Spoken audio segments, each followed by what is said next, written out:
എപ്പോഴും ഇങ്ങനെ നിൽക്കുമ്പോൾ നിങ്ങൾക്ക് എന്തായാലും മനസ്സിലായിട്ടുണ്ടാവും ഞാൻ പറവരുവാനായിട്ട് റെഡിയായി നിൽക്കുകയാണെന്ന്. ഓഫ് കോഴ്സ് അത് തന്നെയാണ് ഗൈസ്. അപ്പോൾ ഇന്ന് യാദർശികമായിട്ട് എന്തെങ്കിലും ആവട്ടെ, വലിയ കടുങ്കട്ടി വാക്കൊക്കെ എടുത്ത് പൊക്കുന്നുണ്ട്, പക്ഷെ എന്നാൽ അത് മര്യാദയ്ക്ക് പറയാൻ അറിയുണ്ടാവില്ല. കണ്ടില്ലേ? അപ്പോൾ ഞാൻ പറഞ്ഞു വന്നത് ഈ ലിപ്സ്റ്റിക് ഷെയ്ഡ് സൂപ്പർബാണ് ആൻഡ് അഫോർഡബിൾ ആണ്. ആൻഡ് നിങ്ങൾക്ക് താല്പര്യം ഉണ്ടെങ്കിൽ എന്നല്ല, ഞാൻ ഉറപ്പായിട്ട് ഇടും. കാരണം ഇത് എൻ്റെ ആവശ്യമാണ്. ബ്രൗണി ഗേൾസ് ഉണ്ടാവില്ല എന്നെ പോലെ കുറേ, അപ്പോൾ അവർക്ക് ഭയങ്കരമായിട്ട് സ്യൂട്ടാവുന്ന ഒരു ഷെയ്ഡും കൂടിയാണ്. എനിക്ക് തോന്നുന്നു ഫെയർ സ്കിൻകാർക്കും സ്യൂട്ടാവുന്നു, പക്ഷേ എനിക്ക് അത്ര ക്ലിയർ അല്ല. എൻ്റെ അമ്മ ഇടാറുണ്ട്. ഐ തിങ്ക് അമ്മ ഒരു മീഡിയം അണ്ടർ ടോണിൽ വരും, അമ്മയ്ക്കും സ്യൂട്ടാവുന്നുണ്ട്. അപ്പോൾ എനിക്കൊന്ന് സ്കിൻ സ്യൂട്ടാവുമായിരിക്കണം.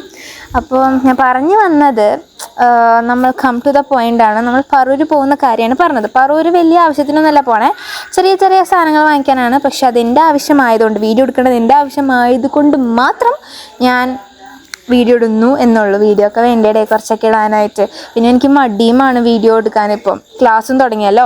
അങ്ങനെ ഫ്രൂട്ട്സ് കടയിൽ പോയിട്ട് ഫസ്റ്റ് നമ്മൾ മുട്ട വാങ്ങിച്ചത്, അതിൻ്റെ ഫ്രൂട്ട്സ് കടയിൽ പോയിട്ട് അമ്മയുടെ സോപ്പിട്ട് ജ്യൂസും കൂടി വാങ്ങിച്ചു കുടിച്ചു. പിന്നെ ചിക്കൻ വാങ്ങിക്കാനാണ് പോയത്.